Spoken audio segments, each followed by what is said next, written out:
नमस्कार, मैं हूं आपके साथ सुमित अवस्थी और आप देख रहे हैं न्यूज 18 इंडिया पर अपना फेवरेट डिबेट शो हम तो पूछेंगे।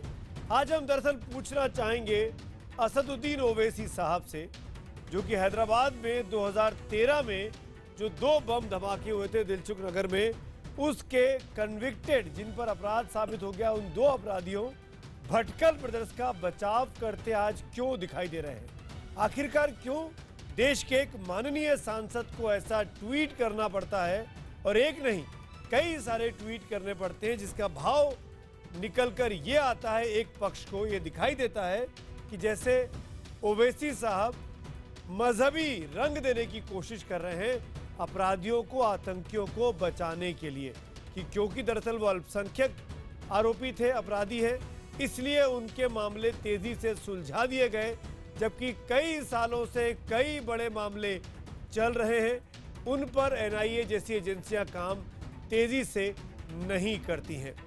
इन्हीं सवालों के जवाब ढूंढने की कोशिश करेंगे, क्योंकि ओवैसी साहब के बयान बीते कुछ सालों में जिस तरीके से आए हैं, उसमें ये इल्ज़ाम उन पर बार बार लगा है कि वो मजहबी सियासत करते हैं, वो कम्युनल पॉलिटिक्स करते हैं, वो देश को बांटने वाली सांप्रदायिक राजनीति को बढ़ावा देने वाले एक चेहरे के तौर पर उभर कर सामने आए हैं।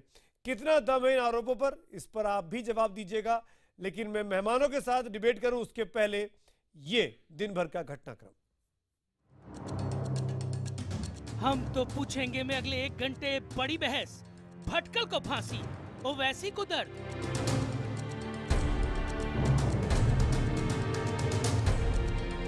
All 5 of them who have been tried, they have been sentenced to death. फरवरी 2013 में हैदराबाद के दिलसुख नगर में 2 धमाके, 18 लोगों की मौत हुई, 131 लोग घायल हुए। आखिरकार एनआईए कोर्ट से इंसाफ मिला। यासीन भटकल समेत इंडियन मुजाहिदीन के 5 खूंखार आतंकियों को फांसी की सजा मिली। फैसला 3 साल में आया, जल्द इंसाफ हुआ। लेकिन सुनिए एमआईएम के मुखिया असदुद्दीन ओवैसी का दर्द। दूसरे मामले को निशाने पर लेकर वो इस फैसले पर ही सवाल उठाते दिख रहे हैं। तो मक्का मस्जिद के ब्लास्ट केस में एनआईए इंटरेस्ट क्यों नहीं दिखा रहा? अजमेर के बॉम्ब ब्लास्ट केस में एनआईए क्यों इंटरेस्ट नहीं दिखा रहा? मालेगांव 2006 और 8 में क्यों नहीं दिखा रहा? मुडासा में क्यों नहीं दिखा रहा? एमआईएम के मुखिया असदुद्दीन ओवैसी जल्द आए इस फैसले का क्या नतीजा निकाल रहे हैं, ये भी दिखाते हैं हम आपको। अपने इस बयान से पहले उन्होंने सोशल साइट ट्विटर पर अपने मन के नतीजे का ऐलान किया था। उन्होंने लिखा, बम ब्लास्ट के जिन मामलों में गैर मुस्लिम आरोपी हैं, उनकी जांच एनआईए इतनी तेजी से नहीं करती। अच्छे दिन की वजह से वो लोग दोष मुक्त हो जाएं तो आश्चर्य नहीं होगा। ओवैसी ने हमेशा की तरह इस मामले में भी मुस्लिम कार्ड खेलने की कोशिश की। अभी कुछ दिन पहले ही वो नोटबंदी का सांप्रदायिकरण करने की कोशिश कर चुके हैं। उन्होंने आरोप लगाया था कि सरकार मुस्लिम इलाकों में पैसे नहीं भिजवा रही। अब यही उन्होंने यासीन भटकल जैसे आतंकियों को फांसी के फैसले पर किया है। ओवैसी जैसे जो राजनेता हैं, जो कि सांप्रदायिकता की आड़ पर या सांप्रदायिकता के वजह अपना राजनीतिक सफर आगे बढ़ाने का प्रयास करते हैं, वो देश के लोकतंत्र के ऊपर एक पैरासाइट की तरह से है। अगर ओवैसी साहब को ऐसा लगता है कि जांच एजेंसी धार्मिक या जातिगत भेदभाव पर निर्णय करती हैं, तो ये बहुत दुर्भाग्यपूर्ण है। असदुद्दीन ओवैसी अपने बयानों को लेकर विवादों में बने रहते हैं, चाहे वो याकूब मेमन को फांसी हो या फिर भारत माता की जय का नारा हो। हम तो पूछेंगे में आज का बड़ा सवाल, क्या ओवैसी की मजहबी सियासत से देश का माहौल खराब हो रहा है? तो एक बार फिर से हमारा सवाल सुनिए आज का, क्योंकि आपके जवाबों का मुझे शो के दौरान लगातार इंतजार रहेगा कि क्या असदुद्दीन साहब की मजहबी सियासत से देश का माहौल खराब हो रहा है। अगर आपको लगता है हाँ, तो HTP स्पेस देकर वाई लिखिए, नहीं के लिए HTP स्पेस देकर N लिखिए, और अपनी राय हमको 51818 पर आप भेज सकते हैं। आप ट्विटर के जरिए और फेसबुक पेज के जरिए भी अपनी राय भेजिए, #HTP और #मजहबी सियासत के जरिए आपके सवालों सुझावों का हमको इंतजार रहेगा। मेहमानों का परिचय कराता हूं बारी बारी से, जो खास लोग इस डिबेट में मेरे साथ जुड़ रहे हैं। उनमें सबसे पहले हमारे साथ यहाँ स्टूडियो में मेरे साथ मौजूद हैं विश्व हिंदू परिषद के प्रवक्ता विजय शंकर तिवारी जी। साथ में जो खास मेहमान मेरे साथ जुड़ रहे हैं, बारी बारी से उनका परिचय मैं आपसे कराता हूं। कांग्रेस के प्रवक्ता अर्जुन मोडवडिया साहब अहमदाबाद से मेरे साथ है। अर्जुन जी, स्वागत है आपका। वारिस पठान हमारे साथ जुड़ रहे हैं, MIM के वारिस पठान साहब बचाव करेंगे ओवैसी साहब की बातों का। साथ में भुक्कल नवाब साहब है, समाजवादी पार्टी के वरिष्ठ नेता हैं, प्रवक्ता है, लखनऊ से मेरे साथ जुड़ रहे हैं। और मौलाना बरकती जी हैं, ये शाही इमाम मस्जिद टीपू सुल्तान के इमाम हैं। और मैं आपको बता दूं, बरकती साहब ने भी ओवैसी साहब की बातों का एक तरीके से अपने बयानों के जरिए समर्थन किया है। और भारतीय जनता पार्टी की तरफ से सुधांशु त्रिवेदी भी इस डिबेट में हमारे साथ अब जुड़ चुके हैं। आप सबका इस डिबेट में स्वागत है। लेकिन सबसे पहले वारिस पठान साहब, मैं आपके पास आना चाहूँगा। अगर NIA अच्छा काम कर रहा है और 3 साल में या 4 साल में कोई एक मसले को सुलझा लेता है और एक आरोपी को अपराधी बनाकर सजा कोर्ट दे देता है, तो क्यों दिक्कत होती है, क्यों दर्द होता है? ये सबसे पहले तो सुमित जी मैं ये कहना चाहता हूं जी कि जो कोर्ट ने फैसला दिया है हम उसका समर्थन करते हैं, हम उसको एक्सेप्ट करते हैं कि कोर्ट ने आफ्टर द एविडेंस फैसला सुनाया है। जो कोई भी दोषी है, जो कोई भी आतंकवादी है, उसको सख्त से सख्त सजा मिलनी चाहिए, हमारा ये मानना है। मगर यहाँ पर देखने की बात यह है अवस्थी जी कि 2013 में दिलसुख नगर का केस था, 2016 में उसका निकाल आ जाता है, लोगों को कन्विक्शन हो जाती है। मगर इसके पहले के जो केसेस है, चाहे 2006 का आप देख लो मालेगांव ब्लास्ट, 2008 का मालेगांव ब्लास्ट, अजमेर का ब्लास्ट आप देख लो, समझौता एक्सप्रेस का ब्लास्ट देख लो, साथ ही साथ आप उसके पहले के जो मक्का मस्जिद का ब्लास्ट है देख लो, तो उसमें अब तक के NIA ने क्यों देर से रोज रोज ट्रायल चालू करके कन्विक्शन नहीं मांगा? क्या वजह थी Awasthi ji? NIA prosecuting agency है, हर तरफ डेजिग्नेटेड कोर्ट्स बने हुए हैं NIA के, जहां पर रोजमर्रा ट्रायल चल सकता है, डे टू डे बेसिस पे ट्रायल को चला सकते हैं। तो फिर उनको ट्रायल जल्दी क्यों नहीं चलाया? इसी केस में ट्रायल चला के कन्विक्शन क्यों दे दिया? वारिस पठान भाई, मैं आपसे सीधे पूछता हूं, आपको NIA से दिक्कत है या आपको दिक्कत भारतीय जनता पार्टी से है? देखिए साहब, NIA प्रोसिक्यूटिंग एजेंसी है, कोर्ट में जब केस जाता है तो प्रोसिक्यूशन की जिम्मेदारी बनती है कि वो रोज विटनेस को लाए। जब चार्जशीट फाइल हुई है उन केसों में, तो रोज विटनेस को लाकर डे टू डे ट्रायल क्यों नहीं चलाया जाता? आप सुनिए, असीमानंद को जब बेल हुई तो 90 डे का टाइम पीरियड रहता है अपील फाइल करने के लिए, तो NIA ने अपील क्यों फाइल नहीं किया? आप ये क्यों लिखते हैं बेल के लिए? वारिस भाई, ओवैसी साहब ये क्यों लिखते हैं अपने ट्वीट में, Do not be surprised the way NIA is pursuing those bomb blast cases where accused are non-Muslims. They will be exonerated because of अच्छे दिन। आपको NIA से दिक्कत है कि भारतीय जनता पार्टी से दिक्कत है? मैं फिर से रिपीट कर रहा हूं। देखिए, सरकार किसकी है? भाजपा की। NIA प्रोसिक्यूटिंग एजेंसी है, प्रोसिक्यूटिंग एजेंसी को अपना काम बराबरी से करना चाहिए। फैसला NIA ने नहीं दिया है, फैसला कोर्ट ने दिया है। यासीन भटकल को, भटकल बंधुओं को फांसी कोर्ट ने दी है, NIA ने नहीं दी है। बिल्कुल सही बात है। तो हम कोर्ट के वर्डिक्ट को तो मान रहे, नहीं मान रहे, आप चुनौती दे रहे हैं इनडायरेक्टली। नहीं दिखाती इतनी स्विफ्टनेस NIA दूसरे केसों में क्यों नहीं दिखा रही है? अरे प्रज्ञा ठाकुर को जब, अरे तो जिस केस में दिखाया उसकी तो तारीफ कर दीजिए कि NIA ने इस केस में अच्छा काम किया, 3-4 साल में मामले को सुलझा दिया, इसमें तो तारीफ करिए। अरे सुमित जी, रोहिणी सेलियन जो NIA की प्रोसिक्यूटर थी, उसने कहा कि NIA ने उनसे कहा है कि आप फला केस में स्लो हो जाइए। देखिए, मैं नहीं कहता, उनकी खुद की प्रोसिक्यूटर ने कहा है। सुमित जी, ये आप लोगों का जो ये है, मैं जानता हूं क्या कहा है, केस में ही चलना चाहिए। रोहिणी सेलियन जब सवाल खड़े करती हैं तो हम तिवारी जी से और त्रिवेदी जी से पूछते हैं, ये तब हम उनको बख्शते नहीं है। तो अगर आज ओवैसी साहब सवाल खड़े करेंगे तो वारिस पठान साहब हम आपसे भी पूछेंगे, क्योंकि हम तो पूछते हैं। बिल्कुल, और मैं सुधांशु जी, और मैं आपकी हर बात का जवाब दूंगा। नहीं, आप नहीं दे रहे हैं, आप नहीं दे रहे हैं। आप NIA जैसी एजेंसी के फैसले को ऐसे दिखा रहे हैं, कोर्ट के फैसले को ऐसे दिखा रहे हैं जैसे एजेंसी ने फैसला सुनाया है। अरे कोर्ट ने तमाम सबूतों को सही पाया और भटकल बंधुओं को फांसी सुनाई, इसकी तारीफ करिए ना। तो मैंने पहले कहा, इसकी तारीफ करिए ना कि NIA ने अच्छा काम किया है, हम उसको एक्सेप्ट करते हैं।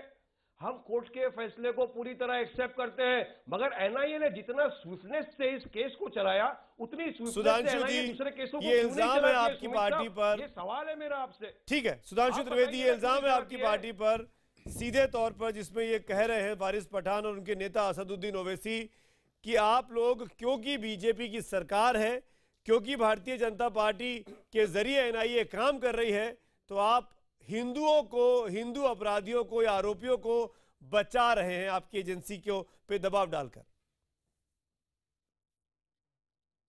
देखिए, ये वारिस पठान साहब जो कह रहे हैं या ओवैसी जी ने जो कुछ भी बोला है, उसके ऊपर मैं एक तथ्य रखना चाहूंगा।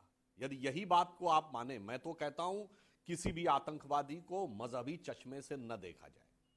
फिर भी अगर आप ऐसा कहना चाहते हैं तो मैं याद दिलाना चाहूंगा 2006 के मालेगांव ब्लास्ट के मामले में पिछली सरकार के समय में जो 9 मुस्लिम आरोपी थे उनको हमारी सरकार के जमाने में फ्री किया गया है जांच के बाद। अगर आपकी बात सही है, यद्यपि मैं पुनः यह कह रहा हूं कि मैं इसको धर्म के नजरिए से नहीं देखना चाहता, फिर उनको क्यों फ्री किया जाता। अब दूसरी बात पे हम आ रहे हैं, जो अन्य जो केसेस हैं जिसपे कि आपने ये बातें कही हैं, तो अजमेर वाले केस के ऊपर पूरी कार्रवाई पूरी हो चुकी है, अब केवल कोर्ट के निर्णय का इंतजार है। जो आपने कहा कि मालेगांव 2008 में भी वह कार्रवाई काफी हद तक समाप्ति की तरफ है, और मक्का मस्जिद केस में 304 में से 128 विटनेसों के बारे में जानकारी हो चुकी है, और मालेगांव 2008 में 299 में 236 को बरी किया जा चुका है। अब मैं एक और बात कहना चाहता हूं, जो आपको लगता है तथाकथित हिंदू आतंकवाद वाले में, तो उसमें जानते हैं समस्या क्या थी पठान साहब? ये बताइए 2006 से 2014 में कितनी चार्जशीट दाखिल हुई? नहीं हो पाई। क्यों नहीं हो पाई? कि आपके पास समझौता एक्सप्रेस में असीमानंद के बयान के अलावा कुछ नहीं था सरकार के पास, और समझौता एक्सप्रेस में अमेरिकी एजेंसीज का कहना था ये पाकिस्तान का काम है। आज भी एफबीआई उसको पाकिस्तान का काम मानती है। हमारी एजेंसीज भी पहले ये मान रही थी, अचानक उन्होंने यू टर्न लिया। तो भाई जब उन्होंने यू टर्न लिया तो साक्ष्य रखने थे, साक्ष्य नहीं रख पा रहे हैं, ये समस्या है, क्योंकि असीमानंद के बयान के अलावा कोई कोरोबोरेटिव एविडेंस नहीं था। इसलिए मैं ये कह रहा हूं कि एनआईए पूरी मुस्तैदी से काम कर रही है। हमारी सरकार किसी भी प्रकार से कोई धार्मिक भेदभाव का सवाल ही नहीं उठता है हमारी सरकार में। सुधांशु जी, लेट मी इंटरवीन है। सुधांशु जी, आप दोनों ने सीधी बात की। रोहिणी सेलियन ने बयान दिया, उन पर दबाव डाला जा रहा है, ये बात सही है कि नहीं है? सरकारी मैं उस पर भी आता हूं, जवाब दो। देखिए, रोहिणी सालियान का जो बयान था उसको अलग से मत देखिए। इसी रोहिणी सालियान ने पिछली सरकार में बयान दिया था कि जब तक आरोप सिद्ध ना हो जाएं, तो जितने भी मुस्लिम आरोपी हैं उनको तो उनके खिलाफ अपील न करे सरकार, और केवल हिंदू आरोपियों पे अपील करे। भाई इस ढंग का कोई जजमेंट, इस ढंग का कोई सुझाव दे सकता है? भाई हमारी नजर में सभी समान हैं। यदि हमें नहीं अपील फाइल करनी है तो हम किसी के खिलाफ नहीं फाइल करेंगे, करनी है तो सबके खिलाफ करेंगे। ये उनका रिटर्न में सजेशन था। तो जिनका विचार ऐसा था, जो बात में हट गए, तो उनके बयानों को उनकी और भूमिका के साथ मिला के देखिए तो पिक्चर। मैं बाकी पैनलिस्ट के बाद एक करके आता हूं। सीधे अर्जुन मोढवाडिया आपसे पूछूंगा। अर्जुन मोढवाडिया जी, कांग्रेस की क्या राय है कि क्या उत्तर प्रदेश में चुनाव होने वाले हैं, और क्योंकि ओवैसी साहब तेजी से यूपी का दौरा कर रहे हैं, इसीलिए इस तरीके के बयान दे रहे हैं जिसमें कम्युनल रंग दिखाई दे, मजहबी सियासत दिखाई दे?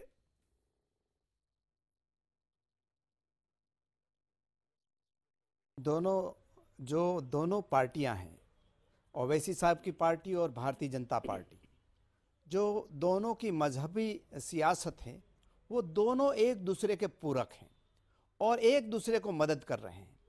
आज जो एक जजमेंट आया और जो टेररिस्ट उसमें शामिल थे और उनको सज़ा मिली, वो उनको वेलकम करना चाहिए। सारे देश को ने वेलकम किया, ओवैसी साहब ने वेलकम किया, उसके सिवा आगे ज़रूरत नहीं थी। लेकिन नज़र में सियासत थी, इसलिए उन्होंने ऐसा मुद्दा उठाया जिससे उस पर बहस हो और देश के में इसी पर देश की जो जनता है उसमें पोलराइजेशन हो। अगर ओवैसी साहब को रियली मुद्दा उठाना था तो गुजरात में हरेन पंड्या की हत्या हुई, और ये हत्या में जो शामिल लोग थे वो निर्दोष लोग थे, ऐसा गुजरात हाईकोर्ट ने कहा। हरेन पंड्या के परिवारजन उस समय कह रहे थे कि हरेन पंड्या की हत्या में नरेंद्र मोदी का हाथ है और उसका री इन्वेस्टिगेशन करना चाहिए। गुजरात सरकार में जब मोदी जी चीफ मिनिस्टर थे तो उसी समय मोदी जी ने हाईकोर्ट में जाकर विरोध किया कि नहीं, हम उसका रीइन्वेस्टिगेशन में हम सहमत नहीं है, ये मुद्दा उठा सकते थे, वहां पोलराइजेशन नहीं था। लेकिन उसको सूटेबल ये मुद्दा आता था जिसमें दोनों जो केसेस है वो केसेस में मजहबी लाइन पर पोलराइजेशन कैसी तरह हो, वो दोनों को मैं उम्मीद करता हूं वारिस पठान इस बात का जवाब देंगे कुछ देर में कि कांग्रेस भी उन पे शक कर रही है कि आप पोलराइज करने के लिए ओवैसी साहब ने ये बयान दिया है। एक बार मैं सबसे पूछ लूं, फिर वारिस पठान मैं आपके पास आता हूं। और पूरा देश को घसीट लेता है। ठीक है, यही मुद्दा ठीक है अर्जुन जी। अर्जुन जी मैं आता हूं आपके पास। बुक्कल नवाब मैं आपसे पूछूंगा कि क्या असदुद्दीन ओवैसी और बीजेपी के बीच सांठगांठ है, जैसे कि अर्जुन मोटवड़िया कह रहे हैं? क्या जानबूझ के मजहबी रंग दे रहे हैं मैं नहीं जाना चाहता असदुद्दीन ओवैसी? मैं ये जरूर कहना चाहता बुक्कल नवाब अर्जुन जी आता हूं मैं, अर्जुन जी मैं आता हूं। बुक्कल नवाब शहीद हेमंत करकरे ने किया था और शहीद देखिए हम एक शेर से अपनी बात शुरू करेंगे कि जिन्होंने बोलिए। ये इनको बोलना जो है इनका बंद कराइए पहले, इनको बंद कराइए। आपकी आवाज आ रही है, आपका शेर भूलेंगे नहीं, आप बोलिए। हाँ, खैज दो अपने खून से जमी पर लकीर, इस तरफ आने पाए ना रावण कोई, काट दो हाथ उसके जो आगे बढ़े, छूने पाए ना सीता का दामन कोई। देखिए ऐसा है कि ओवैसी जी जो है ये जानबूझकर ये इस तरीके की मतलब बातें करते हैं। ये कोई मुल्ला या पंडित नहीं है। मुल्ला पंडित होते तो समझ में आ जाता कि मुल्ला होता मुल्लागिरी की बात करता। ये सियासतदां है और सियासतदां ये है कि ये हैदराबाद जहाँ को भाई खुद रहने वाले हैं और हैदराबाद के अंदर 300 के करीब वहां पर सीटें हैं और वहां के ऊपर इन्हीं ने जिस तरीके से चुनाव लड़ा है और जितनी ताकत दिखाई है, तो आए कहाँ पे है? 7 सीटों के ऊपर आए, 7 सीटों के ऊपर आए। पूरे देश के अंदर हलचल बचाए हुए हैं ओवैसी जी के मतलब हम जो है पूरे मुसलमानों के हमदर्द हैं। ये हमदर्द नहीं है, ये सरदर्द है मुसलमानों के। ये भाजपा के जो है आरएसएस के जो है एजेंट है। आज की तारीख तक हमको बता दिए बड़ी बात। भाजपा आरएसएस जो है बुराई नहीं करती। वारिस पठान मैं आऊंगा आपके पास, लगभग एक ऐसी बात की है अर्जुन मोटवड़िया और बुक्कल नवाब ने। मैं आऊंगा आप दोनों के आपके पास। वारिस पठान में आता हूँ। बरकती साहब, देखिए बुक्कल साहब मैं आता हूँ, लेकिन एक रिएक्शन लेता हूँ बरकती साहब से। मौलाना बरकती, मौलाना बरकती, क्या असदुद्दीन ओवैसी मजहबी सियासत कर रहे हैं, बीजेपी को फायदा पहुंचाने के लिए जानबूझ के पोलराइज किया जा रहा है इस मामले को?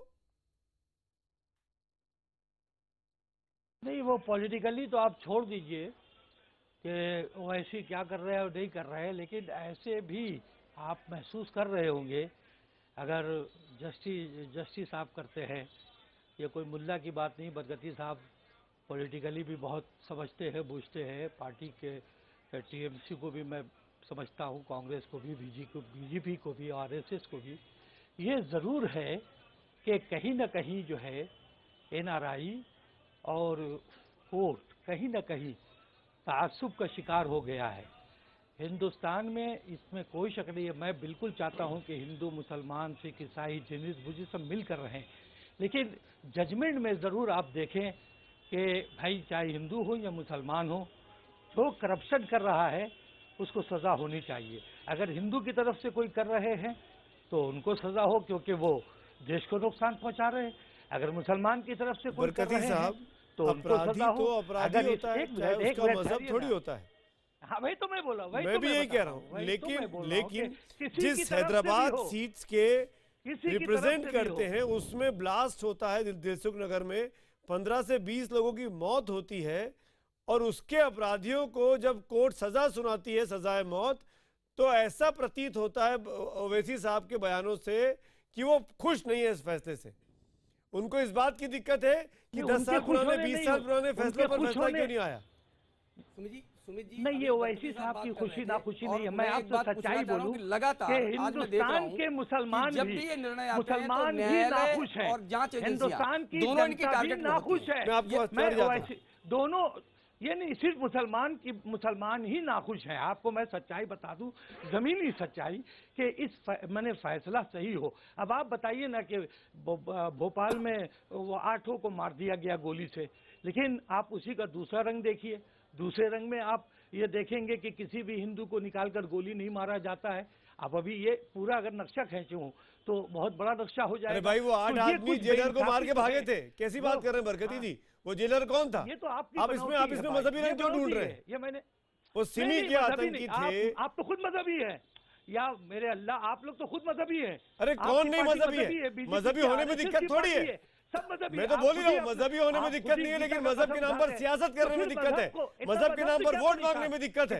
आप पॉलिटिशियन होकर कैसे मजहबी हो सकते हैं? मौलाना बरकती ऐसी बातें करें समझ में आता है। असदुद्दीन ओवैसी जो सालों से एमपी रहे हैं वो ऐसी बात करेंगे तो दिक्कत होती है। आप ये बताइए कि आप जजमेंट करने बैठे हैं या आप एंकर है? एंकर है तो सबकी सुनिए। जजमेंट कोर्ट ने कर दिया है, मैं भी यही कह रहा हूँ बरकती साहब, कोर्ट ने जजमेंट किया, मैं कोई नहीं होता हूँ।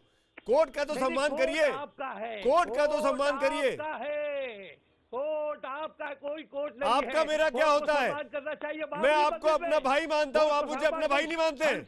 नहीं, मैं भी भाई मानता। क्यों मानते हैं आप? भाई मानता, मगर इंसाफ नहीं होगा तो भाई भी लड़ेगा। अरे इंसाफ किस बात का? बेटा भी लड़ेगा। इंसाफ किस बात का बरकती साहब? किधर का इंसाफ? एजेंसी ने सबूत पाए इंडियन मुजाहिदीन के 2 खूंखार आतंकियों के नाम पे कुल 5 को सजा दी। और कैसा फैसला चाहिए आपको? ये फैसला कोर्ट ने सुनाया है, एंकर ने नहीं सुनाया, मैंने नहीं सुनाया। बहुत अच्छे हैं, वहाँ भी गलत है, क्रिश्चियन भी गलत है, अमेरिका भी गलत है, वहाँ भी टेररिस्ट। अब कहाँ चले गए बरकती साहब? मैं हैदराबाद दिलसुख नगर की बात कर रहा हूँ, अमेरिका चले गए। जब अराउंड करूंगा नहीं, आप तो भागते ही चलिए। आप समझ फौरन कहते मौलाना कह रहे, सारा काम तो मौलाना ने किया। हिंदुस्तान की आजादी में मौलाना, हिंदुस्तान की जंग में मौलाना। बिल्कुल, कौन डिनाई कर रहा है इस फैक्ट को? सियासत में मौलाना। कौन डिनाई कर रहा है इस फैक्ट को? मौलाना एहसान कर दिया है देश पर, भारत में कोई एहसान कर दिया है आपने करके। आज आप भारत के न्यायालय को गाली दे रहे हैं, आज भारत की एजेंसियों को गाली दे रहे हैं, और संसद में बैठे हुए सांसद भी गाली दे रहे हैं। ऐसे कैसे होगा? आप एक बात बताइए, 2 प्रश्न उठाते हैं। एक प्रश्न जब ट्वीट किया सुमित जी आज उन्होंने, तो ट्वीट में उन्होंने सीधे आरोप लगाया कि जो दूसरे लोग हैं उनको फांसी क्यों नहीं होती है, ये आरोप लगाया। हम एक बात करें, लगातार देखेंगे कि भारत में कभी भी हिंदू आतंकवाद के नाम से कोई आतंकवाद नहीं रहा है, और आगे भविष्य में भी कभी नहीं होगा। लेकिन इसके बाद भी भारत में मोडवालिया जी की पार्टी ने एक हिंदू आतंकवाद के नाम पर एक आरोप और एक चित्र बनाया उन्होंने, और ये उन लोगों ने बनाया जो मोहन चंद शर्मा की शहादत पर उसके घर नहीं जाते हैं, आतंकवादियों के घर में जाकर उनकी बात करते हैं, जाकर के उन लोगों ने हिंदू आतंकवाद गढ़ा, और उसका गढ़ा कैसे?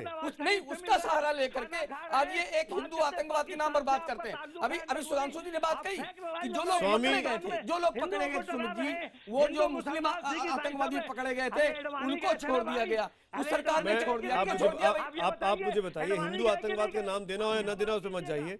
आप मुझे बताइए, कर्नल प्रसाद पुरोहित आरोपी है कि नहीं मालेगांव के? नहीं, इन लोगों ने किया है ना, इन लोगों ने किया है। नहीं भाई, को एजेंसी ने किया है, जिस एजेंसी ने भटकल को किया, उसी एजेंसी ने कर्नल पुरोहित को किया, रमेश उपाध्याय को किया, समीर कुलकर्णी को किया। सुमित जी, हम सत्यमेव जयते की राह पर चलने वाले लोग हैं। हम कहते हैं सांच को आंच नहीं होती है। अगर सांच को आंच नहीं होती, हम मानते हैं ना जी, एक दिन निश्चित तौर पर वो निष्कलंक साबित होंगे, इस आशा की बात करते हैं हम न्यायालय पर कभी कुछ नहीं, आप तो वही बात कर रहे हैं जो प्रवेश वर्मा करते हैं। हम क्वेश्चन आप वही बात कर रहे हैं तिवारी जी, जो प्रवेश वर्मा ने किया बीजेपी सांसद ने कि हर आतंकवादी मुसलमान होता है। ये क्या बात है? बिल्कुल जा रहे हैं। हाँ, बिल्कुल ठीक बात करें। नहीं, हम नहीं कर रहे, दुनिया बात कर रही है। नहीं तिवारी जी, नहीं बात करें। आप फ्रांस चले जाइए, आप जर्मनी चले जाइए, आप ऑस्ट्रेलिया चले जाइए, आप इंग्लैंड चले जाइए, आप अमेरिका चले जाइए, कौन लोग आतंकवाद के तिवारी जी राष्ट्रीय मुस्लिम मंच को बंद कर दीजिए, आरएसएस को बोलिए, सुधांशु जी को बोलिए, शाहनवाज हुसैन, मुख्तार अब्बास नकवी को निकालना पार्टी से, बोलिए ना, क्या आतंकवादी होते हैं? राष्ट्रीय मुस्लिम मंच राष्ट्रीय स्वयं सुधांशु जी अंग नहीं है। एक बात क्लियर कर देना चाहिए आपको। सुधांशु आप एक मिनट लूंगा, केवल 1 मिनट लूंगा। आप ये बताइए, जब भटकल को फांसी होती है तो वसीम साहब को दिक्कत होती है, जब यासीर को दिक्कत होती है तो इनको दिक्कत होती है, जाकिर नाइक जब देश के भागकर बाहर जाते हैं, जिनके भाषणों से आतंकवादी तैयार होते हैं, तो इनको दिक्कत होती है। ये मेनन के फांसी पर ये जजों के घर पहुंच जाते हैं, तब इनको दिक्कत नहीं होती। आखिर ये देश के सामने कौन सी बात रखना चाहते हैं, ये तो बताइए आप हमें। वारिस पठान, कौन सा चित्र? वारिस पठान, हर कंट्रोवर्शियल आदमी के पीछे क्यों ओवैसी साहब खड़े हो जाते हैं? वारिस पठान जवाब दीजिए। अरे ये क्या बात हुई? अरे संविधान है, डेमोक्रेटिक कंट्री है, हर इंसान को अपनी बात रखने का हक है। उन्होंने क्या गलत कहा है? हमने सिर्फ ये कहा है कि एनआईए इतनी स्विफ्टली दूसरे केसों में क्यों नहीं काम करती? प्रोसिक्यूटिंग एजेंसी है, जब कोर्ट्स बनी हुई है, फास्ट ट्रैक कोर्ट्स है, डेजिग्नेटेड कोर्ट्स है, तो उन केसों में एनआईए जल्द से जल्द सबूत पेश करके विटनेसों को लाके ट्रायल क्यों नहीं करती? वहां के दोषियों को क्यों कन्विक्शन नहीं होता? 92 में बाबरी मस्जिद का डिमोलिशन हुआ था, 92 में बाबरी मस्जिद को शहीद किया था, सीबीआई ने चार्जशीट दाखिल की है, सुप्रीम कोर्ट में मैटर पेंडिंग है। आज तक लोग बाहर क्यों घूम रहे हैं? क्यों उनके खिलाफ जल्द से जल्द ट्रायल चालू करके कन्विक्शन नहीं हुआ? सुमित जी, अरे आप सुनिए तो सही, सुनने का भी संयम रखिए सुमित जी। हम लोग संविधान और कायदे में, और एक चीज चले जाइए, मैं लॉयर हूं, मुझे मालूम है मैक्सिमम ऑफ लॉ क्या है, justice delayed is justice denied. तो आप बिल्कुल 100% सही, लोगों को कन्विक्शन नहीं दोगे, 100% सहमत हूं आपकी बात से, justice delayed is justice denied. अब आप मुझे बताइए 2013 के दिलसुख नगर का फैसला आया, आपको उस पर लग रहा है कि जल्दबाजी में, मतलब जल्दी एनआईए ने काम कर दिया। 2012 का एक और मामला है, उसको क्यों नहीं ट्वीट किया ओवैसी साहब ने, जो उनके भाई पे चल रहा है, अकबरुद्दीन साहब पे, जो आपकी पार्टी के विधायक भी हैं, जब उन्होंने बेतुका बयान दिया था कि 20 मिनट के लिए खाली करिए, अपने ट्वीट में क्यों नहीं लिखा कि इस मामले को भी कोर्ट को और एजेंसी को जल्दी निपटाना चाहिए? क्यों नहीं लिखा? क्यों मालेगांव का नाम लिखा? आप हर डिबेट में ये तो वक्त आता ही है, ये चर्चा होती है। साफ साफ मैं आपको बताऊं सुमित जी, उस केस में उनको सरेंडर किए थे, उनको अरेस्ट किया गया, उसके बाद वो जमानत पर आए। आज भी केस में, कोर्ट में केस चल रहा है तो अपील करिए ना कोर्ट से, मामले को जल्दी सुलझाएं। फैसला आएगा, ट्वीट करना, क्या ट्वीट करना उस वक्त कर देंगे। ये देखिए, तो आप राजनीति कर रहे हैं, आप मजहबी सियासत कर रहे हैं, अपने भाई के मामले में नहीं करेंगे, मालेगांव के बारे में करेंगे। अरे हम तो जब आएगा फैसला तब करेंगे, ये देखिए, जब आएगा फैसला में ये देखिए, करेंगे, ये देखिए, जो भी फैसला आएगा, आप क्या जो भी ये फैसला देखिए वारिस भाई, मगर फिलहाल एनआईए को जनता समझ रही है। सुधांशु त्रिवेदी कुछ बोलना चाह रहे हैं जी, वो भी करेंगे, गलत काम कर रही है सुधांशु त्रिवेदी। देखिए सुमित जी, डिवाइड कर रहे हैं हिंदू मुसलमान सिख, मैं वारिस पठान जी से कहना चाहूंगा, संविधान में रहकर हमारी सरकार आए हुए 2.5 साल हुए हैं। नहीं चाहते हैं आप?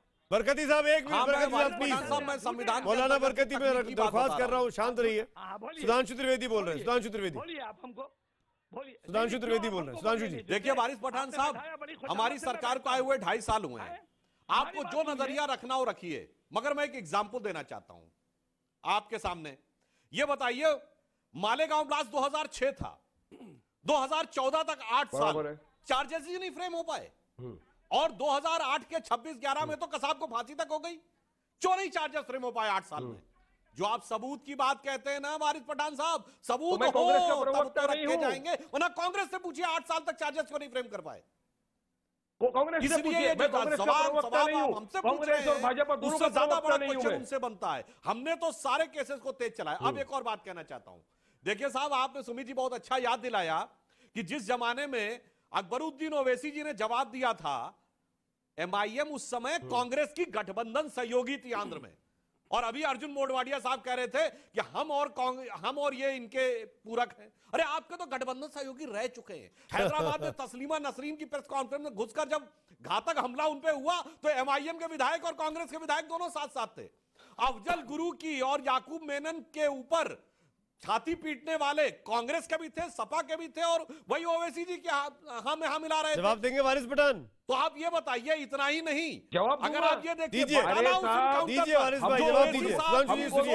वही सोनिया गांधी के आंखों में आंसू आ रहे थे। तो भाई आप तो हर कदम पे कभी कांग्रेस के राज में, कभी भाजपा के राज में नजर आ रहे हैं, और आरोप हम पे लगा रहे हैं। इनके राज में 10-10 साल से लोग अंदर थे, जेलों में हमारे जवान बच्चों को उठा के डाल दिया गया।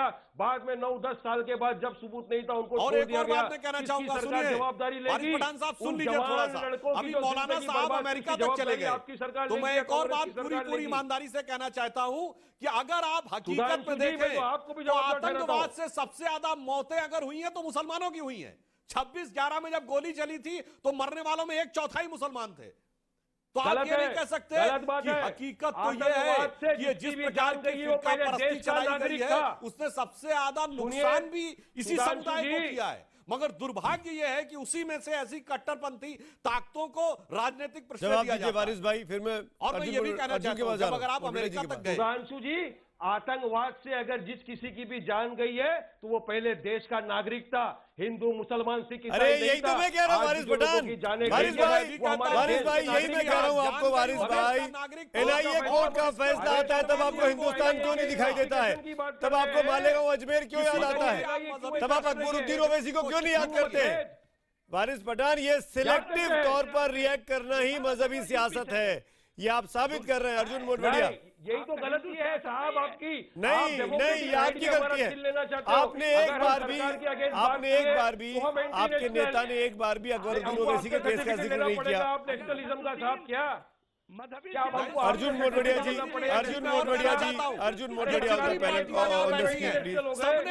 मोटवाडिया जी, बीजेपी का गंभीर इल्जाम कि आपने भी एमआईएम का बचाव किया। सुमित जी, ये सब लोगों को बंद करिए, उसके बिना बात नहीं हो पाएगी। बोलिए, आप बोलिए। आप भी एमआईएम के साथ थे, आपने भी एमआईएम का बचाव किया 2012 में, जवाब दीजिए।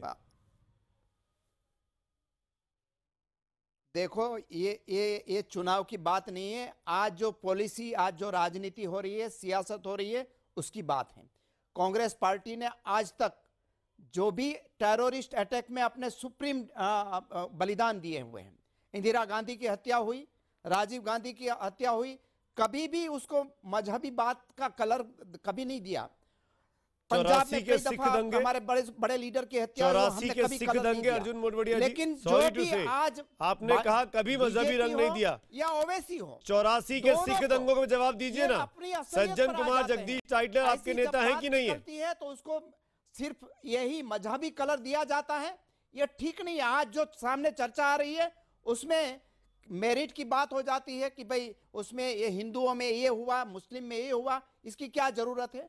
गुजरात में दंगा हुआ था और दंगा में हिंदू भी मरे थे, मुसलमान भी मरे थे, लेकिन उसमें भी 10 साल से ज्यादा टाइम लग गया। उसमें कोई सियासी कलर हमने नहीं दिया। हमने कहा कि डिले हो रहा है, जल्दी करना चाहिए। हर जगह पे जहां भी जाइए, भारतीय जनता पार्टी और ओवैसी एक दूसरे को मुद्दा देने का काम करता है कि मैं ये मुद्दा देता हूं, आप चर्चा करिए, मोटवाडिया साहब से बोलिए, मोटवाडिया साहब, दो कम्युनिटी में, दो पोलर में हम विभाजित कर देंगे। यही राजनीति ये दोनों की रही है और यही राजनीति के लिए हमारे जो गुजरात के यतीन ओझा, जो प्रधानमंत्री के एक समय के खास माने जाते थे, उन्होंने कहा कि हम और अमित शाह दोनों ओवैसी के घर पे गए थे। अमित शाह और यतीन ओझा दोनों उनके घर पर ये तो सच्चाई है ना मोटवाडिया साहब। बिहार के इलेक्शन के लिए उन्होंने चिट्ठी लिखकर कहा था। क्या रिश्ता है ओवैसी साहब का और अमित शाह का, वो देश जानता है। मोटवाडिया साहब, ये भी तो सच्चाई है। मत करिए मोटवाडिया साहब, विभाजित मोटवाडिया साहब, मेरे सवाल का जवाब दीजिए ना। कंप्लेन है किसी केस में, मोटवाडिया साहब, आप जो विक्टिम है उसकी मदद करिए, लेकिन ये जो मजहब के नाम पर बार बार Arjun Motwadia on the screen. Arjun Motwadia साहब, मेरे एक सवाल का जवाब दीजिए। आप भाग रहे हैं मोटवाडिया साहब, आप भाग रहे हैं मोटवाडिया साहब, आप सवालों से भाग रहे हैं, जानबूझ के नहीं सुन रहे मुझे आप अपनी बात कहने के लिए। आपके पास मेरे सवाल का जवाब नहीं, आप पिछले 2.5 मिनट से बोल रहे हैं। मैंने 2.5 सेकंड का 2.5 लाइन का सवाल पूछा। 2012 में अकबरुद्दीन ओवैसी ने जब बयान दिया कि 20 मिनट के लिए पुलिस हटाओ, फिर क्या होगा देश में देख लेना।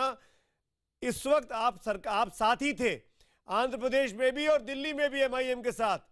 आपने अकबरुद्दीन ओवैसी के खिलाफ एक लाइन नहीं बोली आज तक। क्यों नहीं बोली सुमित जी? क्यों नहीं बोली? कंडेम किया था उसको, ये मुद्दा को हमने बार बार कंडेम किया है। उसके बाद भी आप 2 साल तक सरकार साथ चलाते रहे, आपने एमआईएम का साथ नहीं छोड़ा, ना आंध्र प्रदेश में ना दिल्ली में।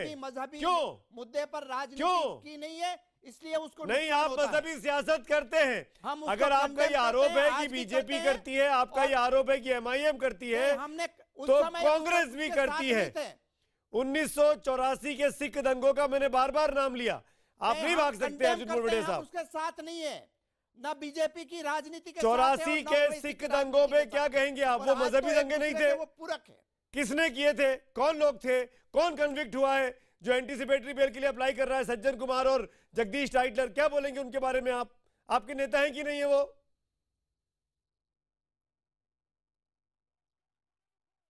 देखो उनको तो पनिशमेंट मिली, हमने कभी उसको टिकट भी नहीं दी, लेकिन अरे अमित शाह जो आपने एनकाउंटर अरे में क्या के बात कर रहे हैं, जेल आपने में गए, मंत्री बनाया उनको डाइटलर साहब को राष्ट्रीय 2004 में। उसको 2004 में राष्ट्रीय मनमोहन सिंह अध्यक्ष की बनाए सरकार में गए। डाइटलर हरेन साहब पंड्या मंत्री की थे, हत्या कोर्ट नरेंद्र का मोदी फैसला ने आने के बाद करवाई इस्तीफा देना थी। ये पड़ा। आरोप हरेन पंड्या के परिवार बुक्कल नवाब और बुक्कल कोर्ट ने नवाब कहा कि हरेन पंड्या बुक्कल नवाब जी। सीधे आपके पास आऊंगा। जी। देख लीजिए मजहबी सियासत का रंग सबका सामने आ रहा है। बुक्कल नवाब पर आरोप लगा, वो प्रधानमंत्री बन गया, आज कितने हिंदू वो प्रधानमंत्री बन गया। हमने तो किसी को ऐसे लोगों को फांसी पे प्रधानमंत्री नहीं चढ़ाया, ये बताओ। बुक्कल नवाब हिंदू जो सुमित जी, बुक्कल नवाब जवाब दीजिए, चढ़ाया गया, जवाब जी। दीजिए। दिखाओ।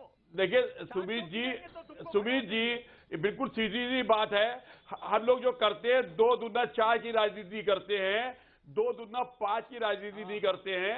और ये जो है ओवैसी हो चाहे आरएसएस वाले हो, ये एक सिक्के के 2 पहलू है। हम आपको बताते चले, याद दिलाते चले कि हमारे लखनऊ के अंदर माननीय मोहन भागवत जी जो है जिस दिन आते हैं यहाँ के ऊपर, उसी दिन हमारे ओवैसी जी भी आते हैं। हो सकता है हवाई जहाज में एक ही सीट में अगल बगल आए हो, और वहां पे कहते हैं कि भारत ये कौन कह रहा है, आरएसएस के कह रहे हैं, भागवत जी कह रहे, लखनऊ में कह रहे कि हिंदू जय भारत माता की जय जो अगर कोई ना कहे तो उसके ऊपर एतराज नहीं करना चाहिए।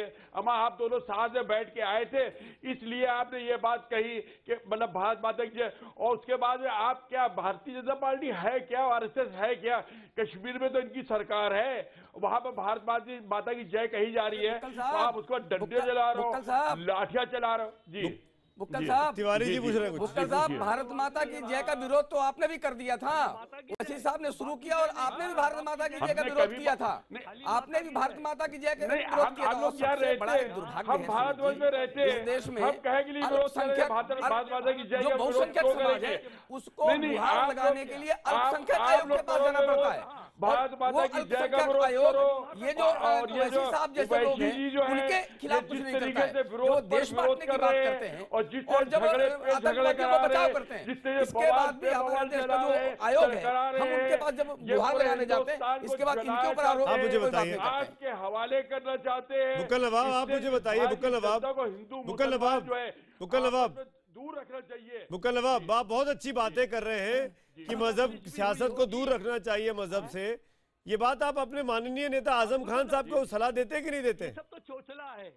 आजम खान साहब को सलाह देते कि नहीं देते, जो हर दूसरे दिन भड़काऊ बयान देते हैं? सुमित जी हमें नहीं, आप सुमित जी हमको बता दिया, उन्होंने कभी ये कहा ही नहीं है जो ये मतलब इलेक्ट्रॉनिक मीडिया चला है कि उनको भारत माता को दिखा दिए, हमें क्लिप दिखा दीजिए। बाप बेटे का नहीं है, बेटा चाचा का नहीं है, तीनों किसी के नहीं है, पूरे देश का कोई नहीं है, घर में है आतंक, बाहर है सफाई देने। आप क्या कह रहे हैं? और आप यार हमारे घर की जो बात है, आप जितने नहीं वो हमारे घर की बात आप बताइए, बराबर स्टडी करके आइए आप चैनल पर बैठे। बुक्कल नवाब साहब, सुमित जी मेरा एक सवाल है, मेरा एक सिंपल सवाल है सुमित जी, मैं पूछना चाहता हूँ। भाई एक मिनट, मैंने एक सवाल किया, वारिस भाई एक मिनट, मुद्दे पर बात कर रहे हैं। बुक्कल नवाब हम लेफ्ट राइट नहीं हो रहे। बुक्कल नवाब एक मिनट, बुक्कल साहब एक मिनट, वारिस पठान को सवाल पूछ रहे हैं। वारिस पठान साहब पूछिए, आप किससे पूछना चाह रहे हैं? मैं सुमित जी आपसे एक सवाल पूछना चाहता हूँ, और बुक्कल नवाब जी से भी पूछना चाहता हूँ कि सुमित जी, अगर मैंने ये सवाल किया कि एनआईए ने एक केस में जल्दबाजी की और जल्द से जल्द कन्विक्शन कर लिया, इसी तरह एनआईए को दूसरे केसों के अंदर जो पेंडिंग है उसमें जल्दी से जल्दी केस चला के सजा देनी चाहिए। क्या मैंने कोई गलती की? क्या मैं एंटी नेशनल हो गया? क्या मैं देशद्रोही हो गया? क्या मैं कम्युनल हो गया? इस तरह की राजनीति की बात कर रहे हैं साहब। संविधान है, अब मैं आपको जवाब देता हूँ, मुझे हक है, मेरा वारिस पठान साहब मैं आपको जवाब देता हूँ। आपने बहुत अच्छे सवाल किए मुझसे, मैं तो मान रहा हूँ, और मैं जवाब आपके नेता असदुद्दीन ओवैसी जो माननीय लोकसभा के सांसद हैं उनके ट्वीट्स के जरिए दूंगा। मैं कुछ नहीं कहूंगा, उनके ट्वीट अपने आप समझा देंगे। मैं एक बार उसी ट्वीट को रिपीट कर देता हूँ। हम तो कोर्ट के आदेश का पुरजोर से पालन कर रहे हैं। हम तो ये कहते हैं कि जो भी आतंकी है उसको सख्त से सख्त सजा मिली जाए, जल्द से जल्द सजा मिली जाए, चाहे अजमेर हो, चाहे मालेगांव हो, चाहे समझौता हो, या चाहे बाबरी मस्जिद के शहीद करने वाले कातिल हो, सबको जल्द से जल्द सख्त से सख्त सजा मिलनी चाहिए। हमारे दो पेजेस है मेरे हाथ पे। यस, ये 2 पेजेस हैं। एक पेजेस में ओवैसी साहब के पहले के ट्वीट्स हैं, जहाँ उन्होंने 4 ट्वीट किए थे इसके ब्लास्ट को लेके, जिसमें उन्होंने एनआईए और अच्छे दिन एक साथ लिखा, जिसपे मैंने आपको सवाल भी पूछा कि आपकी दिक्कत एनआईए से है कि बीजेपी से है। इन चारों ट्वीट्स में जो सुबह किए थे उन्होंने, सुनिए, एक बार भी उन्होंने यासीन भटकल या भटकल बंधुओं का नाम नहीं लिखा। वो ये कहते रहे जो बात आप कह रहे हैं कि मालेगांव और अजमेर जैसे मामले की भी सुनवाई होनी चाहिए। और ये वो ट्वीट्स है जो मेरे हाथ में कि हम कोर्ट के आदेश का सुनिए ना वारिस भाई, आप जब सवाल कर रहे थे मैं नहीं बोल रहा था, आप जब सवाल कर रहे थे मैं नहीं बोल रहा था, आपने मुझसे सवाल पूछा, मैं जवाब दे रहा हूँ। आज हम बता भी रहे हैं पूछने के साथ साथ। मैंने ओवैसी साहब को टैग करके 3-4 ट्वीट्स किए, उन्होंने मुझे जवाब दिया, ये उनके टाइमलाइन पे है, उन्होंने टाइमलाइन पे जवाब दिया है, देख सकता है कोई भी जाके, पब्लिक डोमेन में, मेरे भी और उनके भी, कोई छुपा नहीं है। ओवैसी साहब ने 3 ट्वीट किए और मेरे तीसरे ट्वीट के जवाब में जब मैंने उनसे यही बात की कि आप इस मामले में एनआईए की तारीफ क्यों नहीं करते हैं, आप भटकल बंधुओं के नाम अपने हैंडल से क्यों नहीं ट्वीट करते हैं, तब जाके उन्होंने यासीन का नाम लिखा, लेकिन साथ में अभिनव भारत मंच, साध्वी प्रज्ञा और तमाम नाम भी जोड़ दिए।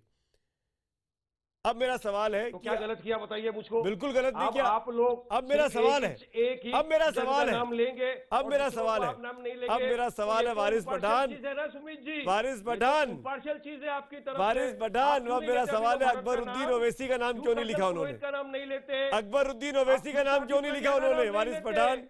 आप क्यों असीमानंद का नाम नहीं लेते साहब, सबसे अरे मुझे बताइए ना, अकबरुद्दीन ओवैसी का नाम क्यों नहीं लिखा, जो इस देश से, अरे क्या बात कर रहे हैं, मुझे आप एंकरिंग मत सिखाइए सर, मुझे एंकरिंग मत सिखाइए वारिस भाई, आपको मैं वकालत नहीं सिखा सकता हूँ, आप मुझे एंकरिंग नहीं सिखा सकते, आप अपनी वकालत कोर्ट में करिएगा। आप नाम नहीं लेते, देश आपको अच्छी रीत से देखता है, आप इतने बड़े एंकर हो। नहीं, मैं कोई बड़ा एंकर नहीं हूँ, मैं साधारण सा इंसान हूँ, एक छोटा मोटा पत्रकार हूँ, आप जो आपसे बात कर सकता है इस मंच के जरिए, वो भी असीमानंद का नाम लो। मैं उससे पूछता हूँ ना, क्यों नहीं पूछता हूँ, मेरे को तो आश्चर्य, असीमानंद भी पूछता हूँ, साध्वी प्रज्ञा भी पूछता हूँ, रोहिणी सेलिया नहीं पूछता हूँ। यही बात है वारिस पठान, यही बात है वारिस पठान। और मजहबी सियासत कर रहे हैं, इसीलिए बुक्कल नवाब और अर्जुन मोटवाडिया ये इल्जाम लगा रहे हैं कि आपके हाथ में लगा बीजेपी के साथ। सुधांशु त्रिवेदी 30 सेकंड्स, सुधांशु त्रिवेदी 30 सेकंड मुझे वाइंड अप करना है। क्या ओवैसी आपकी मदद कर रहे हैं, कोई बैकरूम अंडरस्टैंडिंग हुई है, जैसा कि इल्जाम लगाया यतीन ओझा ने, जो कि जिक्र किया अर्जुन मोटवाडिया ने? 30 सेकंड्स।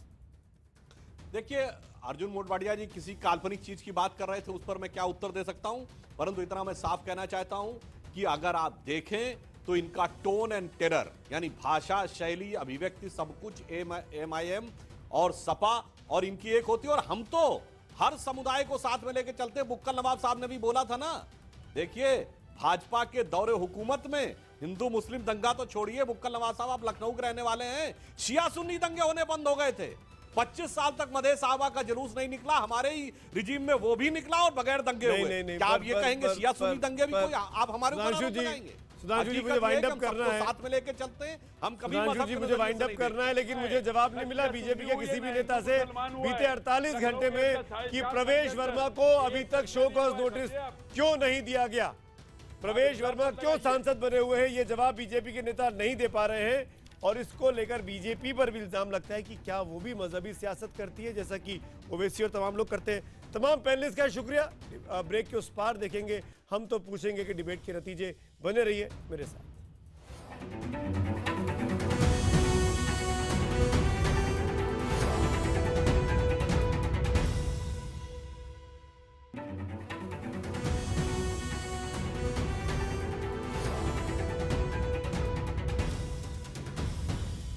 एक बार फिर आपका स्वागत है। ब्रेक के बाद हम तो पूछेंगे, मैं वक्त है सवालों के जवाब का, जो हमने पोल कब से किया था।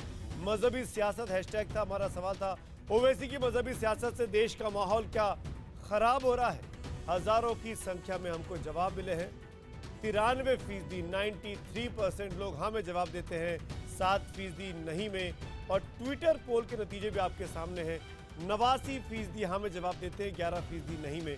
यानी न्यूज़ 18 इंडिया का बहुत बड़ा दर्शक वर्ग ये मान रहा है एक नज़रिए से कि ओवैसी साहब का जो बयान आया है भटकल बंधुओं के समर्थन में, वो देश का माहौल खराब कर रहा है। वो भी तब जबकि उत्तर प्रदेश समेत 5 राज्यों में चुनाव होने वाले हैं। इसी नोट पर आज हम तो पूछेंगे में इतना ही। वक्त है ब्रेक का। ब्रेक के उस पार 100 बात की एक बात।